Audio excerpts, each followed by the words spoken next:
Welcome to Time News Studios.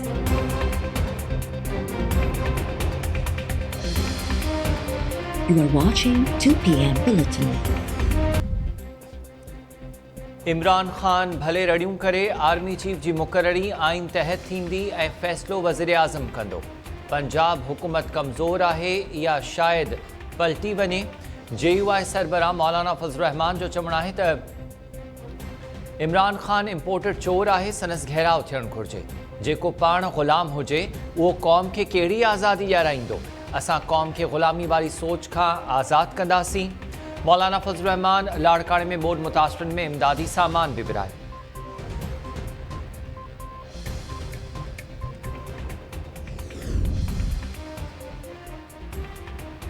मुल्क में कणक जी का बि खोट नाहे। ॿोॾि सटियल इलाइक़नि में पास्को ऐं सिंध सरकार जे गोदामनि ते रखियल कणक खे जुज़वी नुक़सानु पहुतो आहे।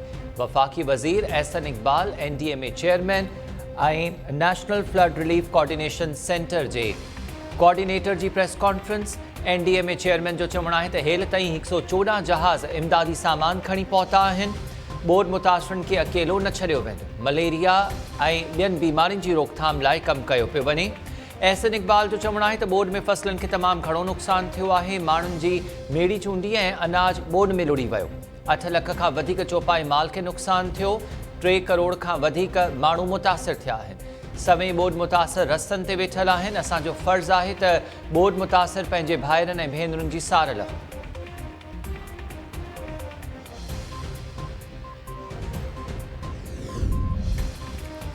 बदीन, मीरपुर ख़ास ऐं थरपारकर ज़िलनि में तबाही मचाईंदड़ LBOD जे पाणी खे लंघ न मिलण ख़िलाफ़ एहतजाजनि जो सिलसिलो जारी।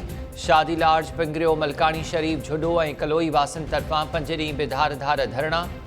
औरतुनि ऐं ॿारनि सूधो वॾे अंग में माण्हू धरणे में शामिल। पुराण ढोरे ऐं हाकड़े ढोरे जा फितरी लंघ बहाल करण जो मुतालबो।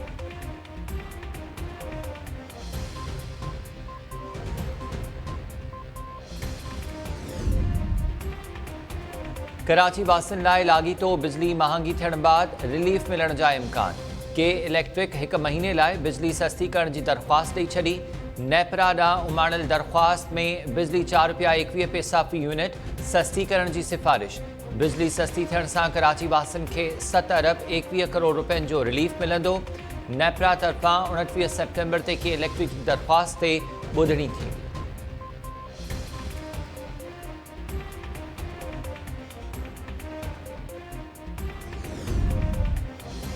हैदराबाद ज़िले जे रिलीफ कैंप्स में 1 महीने दौरान 11,000 खां वधीक माण्हू डायरिया में वठिजी विया।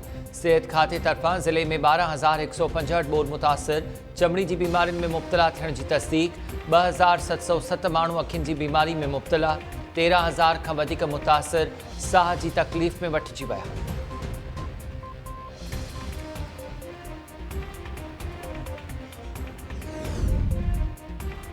गाजू खाबड़ जे शहरी ऐं ॿाराड़ी इलाइक़नि में 17 ॾींहंनि खां ॿोॾि जो पाणी निकाल न थी सघियो। हुकूमती इदारा पाणी निकाल करण में नाकाम। पाणी जे घेरे हेठि आयल इलाइक़नि में बीमारियूं पखिड़िजण लॻियूं। भान सईदाबाद में ग्रिड स्टेशन जी बहाली लाइ कमु शुरू। शहरनि तरफ़ां ग्रिड स्टेशन मां पाणी कढणु ऐं रिंग बंदि ॾियण जो कमु जारी।